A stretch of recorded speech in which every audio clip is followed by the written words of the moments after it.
آپ نیازی صاحب لوگوں کو اتنا بیوقوف نہ بنائیں. آپ بتائیں کہ آج سے 2 ہفتے پہلے جب آپ سینکڑوں لوگوں کا جتھا لے کے، مسلح لوگوں کا جتھا لے کے جوڈیشل کمپلیکس کے اوپر حملہ آور ہوئے تھے، اس دن کون سی سازش تھی؟ آپ اس دن جو ہے وہ گیٹ توڑ کے جوڈیشل کمپلیکس کا آپ اندر گئے اور جا کے آپ نے جو ہے وہاں پہ جو ہے وہ عدالت کے اندر توڑ پھوڑ کی، وہاں پہ کیمرے توڑے، عدالت کے اندر جو ہے وہ آپ نے بدتمیزی کی، جج کو جو ہے وہ ہراس کیا آپ نے. اس دن وہاں پہ کون سی سازش تھی؟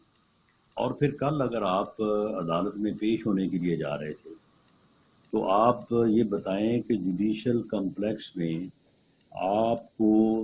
300-400 لوگوں کو، جن کو گیٹ کے اوپر